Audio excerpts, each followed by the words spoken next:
Oh, damn. White wine. White Wine is white. Wine is white. We're live. Oh, shit. Well, I don't know. Nah. How does that work? Welcome back to the show, ladies and gentlemen. Oh, it's been a long week. Today is Friday? Saturday. Today's Saturday. Behind the glass. What? Why am I so distracted right now? Text your questions, comments, something you want us to talk about on the show to theglass128@hotmail.com. Check out Also, my brand new watch. Isn't that legit? Don't act like you don't respect it. Respect it.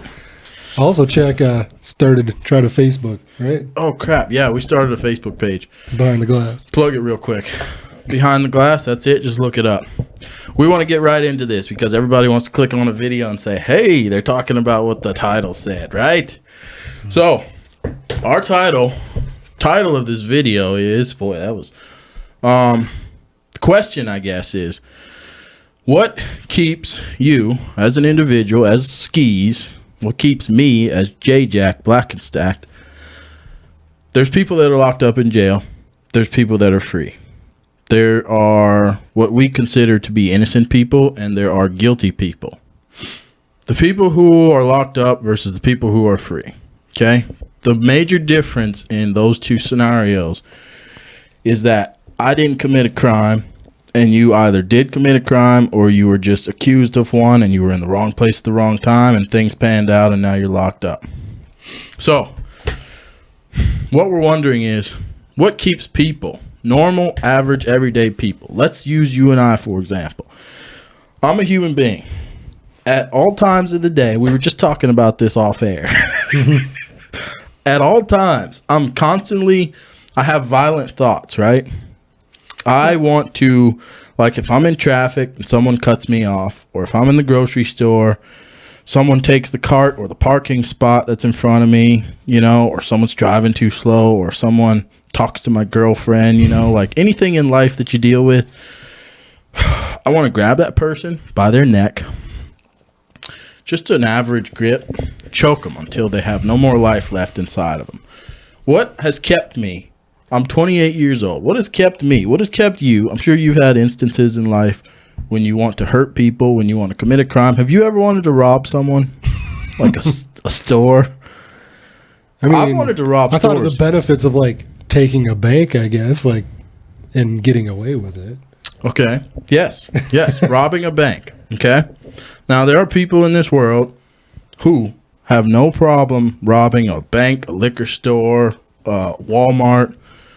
What keeps you from robbing a bank or hurting someone? Like, if someone's talking bad to you, they give you a dirty look. What keeps you? What's the mental thing between the two of us? Like us and the people that are locked up. What do you think that is? Self-control. That's it?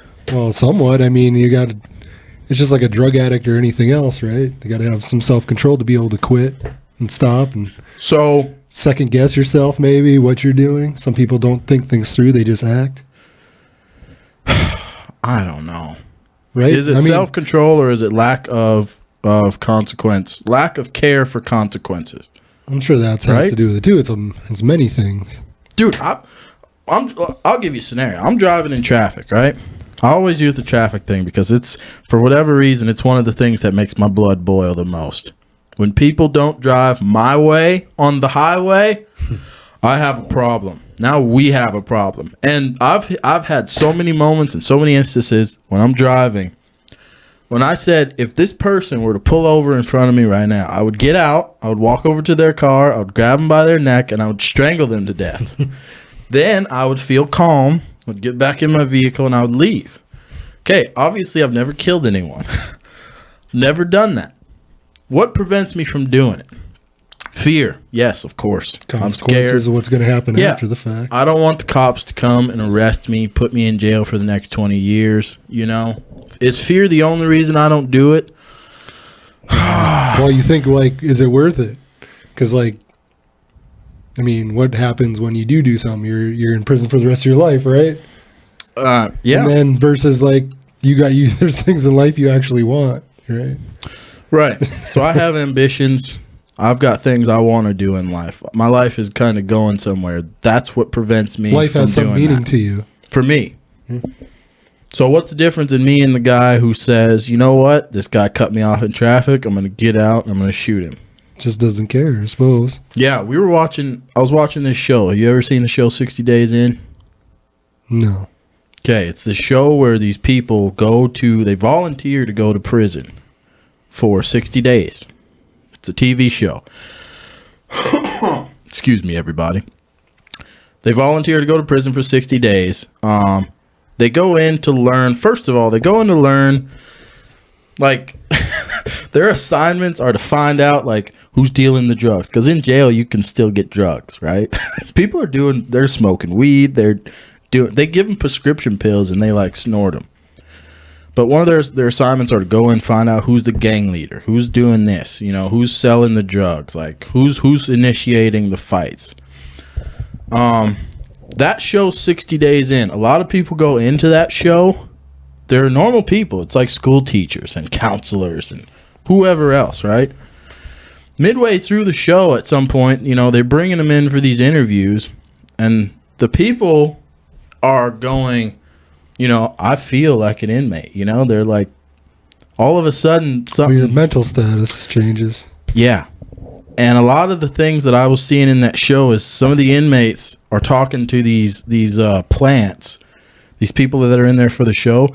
These inmates are going, I just don't care. Jail ain't nothing, The guy, he's like, I've been in jail. Jail ain't nothing. I'll come back. I don't care, Like, they've lost their fear for the consequences, essentially, is what I'm getting at. They don't have the same fear. Like me, for instance. If I walk in the house and there's somebody, like, robbing me. If I come home at night, someone's robbing me, I want to kill you, I want to hurt you. Well, I've thought of, like, that situation, I guess. Yeah. I probably wouldn't. Like, in a real life situation, if I come in my house and someone's in here robbing me. I feel like if I feel like I'm threatened, I probably would. Yeah, let's say he doesn't have any weapons. He's just robbing you, Or the traffic incident, Like, hey, get out of here. I got a bat, right? Just any situation in life where you get to this point of anger where you want to hurt somebody. I don't do it. The people that have already had such a crappy, ridiculous life, the reason I think that they don't care to go and commit another crime is because they've already been to that side of the fence. And they already know what the consequence is. It's like, how much worse can it get than going to jail? Once you've been in prison, and you get out, and first of all, now you have a felony. Your record is trash, right? Can't get a job. Or it's hard to get a job. People look at you a certain way. You've lost, not only now have you lost your care necessarily for other people. You think everybody's judging you for everything, I'm sure. You think life is unfair. You have this down look on life.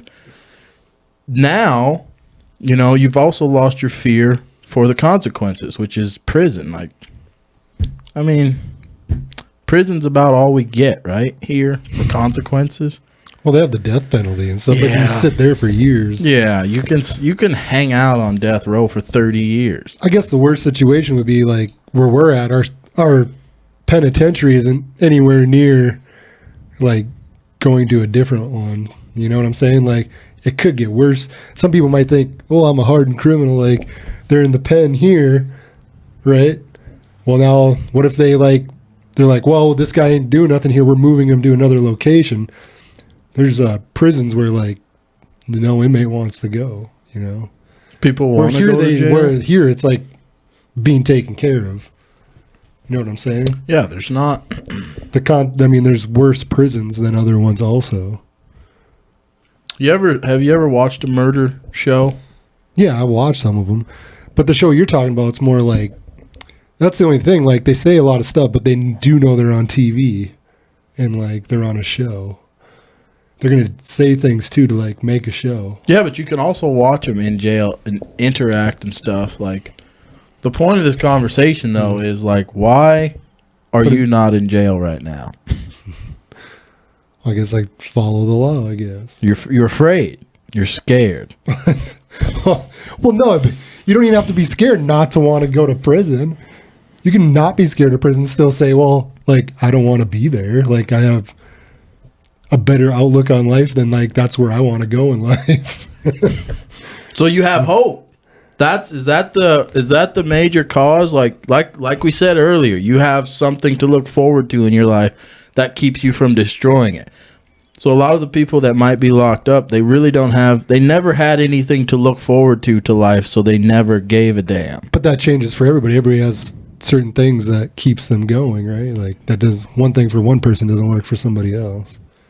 Yeah, but everybody's different. Have you seen these people? Like, what could possibly keep them going? Like, the majority of the stories of people who are in prison because they committed a violent crime, you look at the backstory of their life, there's nothing positive usually, you know? They didn't come from a loving home and all this. Well, that's what your bring up. Yeah, a lot of that has to do with how you're brought up. The situation, how you're raised in life, right? As a child, you learn things from people that raise you. Yeah. If you have good parents that teach you to, like, do right, buy right, and that doesn't necessarily work for everybody. But I feel like if your parents actually, like, give a damn and really try, like, you're gonna be an all right person. Yeah. You know Yeah. I agree. No, that's not true in every situation. No, it's not always right, but more than not, I think. And I think that the majority of people, like, I'm kind of using extreme language, I think, when I'm like, I want to kill somebody because they cut me off in traffic. Like, it's not, that's probably the wrong way to put it. It's you like, just want to beat the crap out of yeah, you do. You want to get out. You're pissed off. But I'm using that, yeah, I'm super pissed. I'm using that extreme language because the equivalent of me getting out and beating some man, like, in traffic, like, just beating him really badly, the way I would beat the guy, he would be messed up, you know? That's you're gonna get a sentence probably equally to killing the guy, because people get some super easy sentences for murder a lot of times, you know? It's like 5 years and he was out or some crap, you know? So just beating someone, it seems like attempted murder in a lot of cases is almost gets you a worse sentence. I don't know, but is that why they say when you shoot someone, if you have a concealed license, you have to use it and you shoot somebody, they tell you, make sure you kill him. Is that why they say that? Because dead men tell no tales. Exactly. Exactly. So the person, I don't know. To me, sometimes it seems like a murderer, like, gets a lighter sentence than the guy who just tried to kill people. But they're alive, so we can see all that empathy, like, we can feel their pain through their facial expressions and their words. Like you said, the dead men tell no tales, though. Yeah, because, I mean, even if the guy could lie out of his ass, you still look like the a-hole, right? Yeah. Because you're the one that shot him. Yeah. He'd come up with any kind of story, and they're like, oh, my God. Especially if there's no cameras. You know? Cameras, man. It's going to come Cameras a point. Are deceiving, too, though. It's going to come a point in time when you're probably going to have to wear a camera when you're out in public. Like police officers. Hey, man, why don't you clean your ears before you show up to the show? This itch. You imagine there's a law in place where you have to wear a body camera when you go out in public. Now, normal civilians have to. Whenever you're out of your home, you have to have a body camera on. Can you imagine how insane that would be?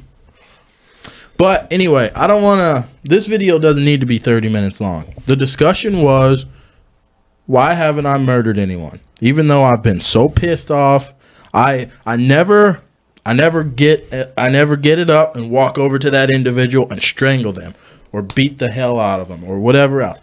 You know, I think about it, I internalize it, and I keep driving. You know, sometimes I'll flip them off or give them a really mean look. Certain people, we know them. They'll jump out of the truck, go beat on your window, like try to pull you out of it. Like, what's the mental difference there? Just a lack of care, essentially. You don't care. I care, and you don't. Some people don't grow up either, right? Like my children, and like some I wrote down. Another thing is some people just do things for attention. You beat people up for attention? But do things to be... You want to... I mean, you talk about these murdering shows. Murderers do murder people because they crave the attention. That is true. Son of Sam. You ever heard that story? Yeah. The Son of Sam Well, he killer. had a dog that talked to him. Yeah. Well, he said he had a dog that talked to him, but it wasn't. He later confessed that was all a bunch of bullcrap. He was just trying to make his story more exotic, more scary, more horrifying, you know? But he said all that was crap. Well, he's on drugs and stuff too, right? I don't remember. I know he was happy. Even when they caught him, he was super happy. He was like, the cops that arrested him said he was like smiling, like, you got me. I'm the Son of Sam, you know, like he admits it. For some people, they know they'll go down in history as being known, even though if it's for something bad, but people will always, you do something bad enough, they're always going to remember. Right? So maybe that's my problem. I don't want to be remembered For bad things? for killing somebody. Yeah. I don't want that to be my memory. I'm trying to create something different here. Yeah. That's weird. Yeah. So we care, and probably, you know, the majority of them have had a hard enough life that, you know, we live these cushy lives, you know, we think jail is just as bad as life could. That's the end of the road for the majority of us. But for a lot of people, jail really isn't the end of the road. It's not that bad, you know, like compared to what their life has been or what they think their life has been like. Jail's nothing. So maybe that's why they're like, whatever, you know, lock me up. I'm going to go kill these people. Yeah. And I want the attention. I don't know. Some people are just messed up in the head. Some people are messed up in the head. What can be done about it? Once again, before we wrap this up, if you were president, you had the power to make one rule. Okay? Now let's limit this to the show today. So you have one rule Based off crimes? to help with crime in this country. What would the one law be that you put into place? Here's what I would say. I'll let you think about your answer. My answer is and will always be the same. Laws. Our legal system has to change. Our legal system is trash in this country. So effectively, the way people are punished in this country is a big time problem. A light word. Huh? Light sentencing. Light sentencing for light crimes. You know, like if you have a bag of weed in your pocket, you shouldn't be on death row for 23 years. I mean, it's not that extreme, but you get the picture. You know, it should be maybe like other countries, like if you can prove without a doubt 100% that they did the crime, like maybe they should also be punished in the same way. Yeah, but we have a prison union. You know what I'm saying? Because I mean, people do some messed up stuff. Maybe the messed up stuff should happen to those people. Okay, maybe, and then like make it public, like make people see that it happens. So then people are like, oh, well, if I do this, like this is what's gonna happen to me. Yeah, but you're not talking about having a bag of weed, right? Because I can go out and murder 20 people. I'm not saying I would, but I'm saying like you could go out and do that. As long as some like the guy, I mean, if you get arrested, what's the worst that can happen? I mean, you can sit in prison and you can keep pushing your day. You can live for another 30 years in prison. Why? Aha! You said it. Why is that? Because of our legal system that you can get away with that, right? And it's costing taxpayers dollars and everything else because it's costing people money to keep them in there. Yeah. Exactly. Our legal system, I would amend the living hell out of our legal system. Is that the right way to phrase that? I don't know. But I would change it. Amend, yeah. But the problem with it is there are people still getting out of those sentences. They've been in prison for 20 years and going to court and finally proving like they were innocent. So now it's like, well, if you just start, how is that they're coming out 20 years later that they didn't do the crime? Then everybody who was a part of putting that person in jail, from the judge to the lawyers, should be everybody. Well, maybe not put in jail to begin with, but definitely held financially responsible. Maybe big time financially responsible. Maybe how does that go? Because sometimes it's the jury, though. The jury is the deciding factor. You're all held. We gave the jury all the facts, just like we gave the judge and the lawyers. You're all privy to that information. Can the judge rule against the jury? I don't think so. I think when the jury makes their decision, that's it. He just decides the sentencing afterwards. Yeah, I believe so. Yeah, they decide guilty or innocent, and he decides the sentence, I believe. I'm not a lawyer. But the legal system, man, If I was president, they said you've got one law you could pass right now, I would say, give me our legal system in a book. Fill it out for me and give it to me in a book, and make sure it's written in pencil, because I have a big eraser. Some things are going to change. Yeah. You know? It has to. Our legal system is junk. It's so good it's bad. I say it all the time. It's built to protect people, and it's not built to defend people necessarily anymore. Well, that and wait, I said that wrong. But they change wording so much too is the problem. Like the law might have been written in a certain way, you know, but now they're finding ways to like change the interpretation of what it says. Tricky wording, you know? It's all the legal traps. Oh, before we end this podcast, so did you come up with something that you would change? What if you were president? Mine would be the law. I would change. I would edit the law big time. What would you do? Well, yeah, I definitely, as far as actually changing it, yeah, smaller crimes probably. Criminal justice system we're talking about only. Not like 100% all the laws in the country. We're saying if we're president, we're going to let you do something with our criminal justice system. What would you do? Make weed legal everywhere? I mean, you can tax it. Well, they are. You can make more money. Yeah, they are starting to. Yeah. California's still going broke. Well, how does that work? Denver is prospering. California's going broke. Because people are greedy. Yeah, that's Governor Gavin Newsom. Is that right? Is that his name? He's greedy. Well, somebody. I mean, you got the governor of California. The money works its way down the line, and more and more people just dip their fingers into it, right? It's the charity thing, you know?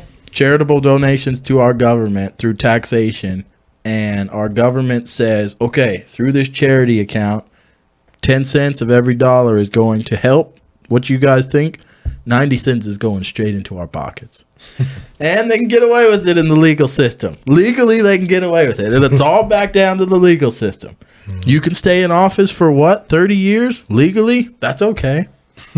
Cool. Lifetime appointment? You betcha, buddy. You betcha. Well, you keep shuffling that money our way. You're shut up, Dave. I have a pencil. We got rid of the little notepad. I was actually writing stuff down, Dave.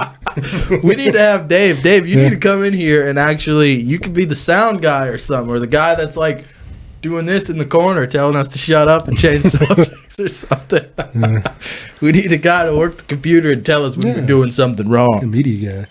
But hey, before we leave, I wanted to tell this story about the criminal justice system. Okay, there was this guy who got imprisoned at some point in his life, his younger years in life. He got imprisoned because they convicted him of, he like murdered and raped this woman or something like that. Something to do with this woman, right? I think he murdered and raped her.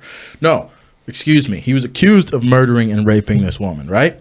He spent 30 years. He spent a really long time. I hate that I don't have the 100% facts, but here's the shell of the story. Are you able to look it up? Yeah, but I don't remember his name, and we don't have enough time. But he spent so much time, like more than 20 years in prison, hard prison, you know? And eventually the state who had put this case against him, eventually they tested the actual DNA in the case. Found out his DNA had nothing to do with this case. It wasn't him. He was innocent, right? So they let him go. Let him out of prison, right? He goes home. It's this warm autumn evening. He's out on his porch, like playing with his grandchildren. This guy was like in his 70s at this point. Playing with his grandkids. A SWAT team shows up.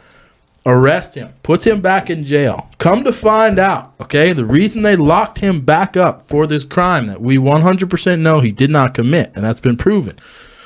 The reason they locked him up was because the state they tested the evidence, and he never requested that the evidence be tested.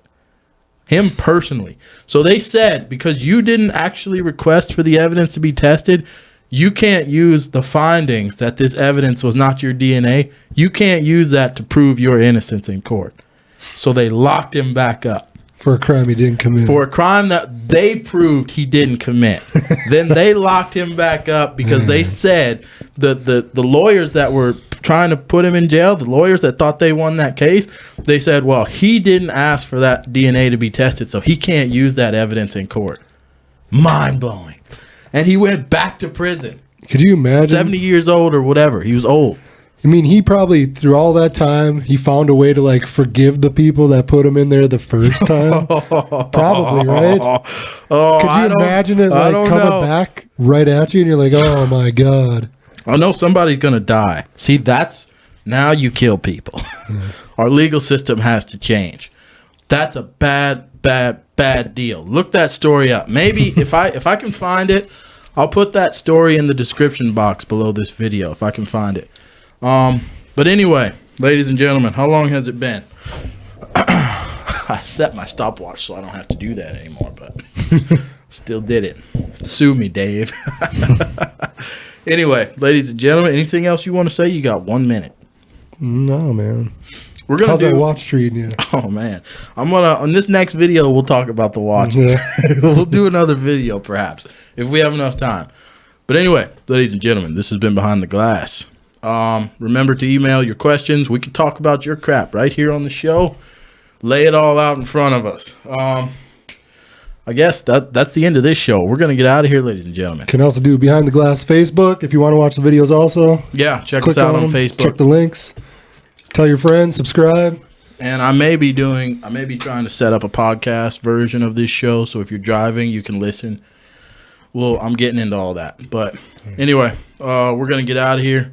See you in the next video. Peace.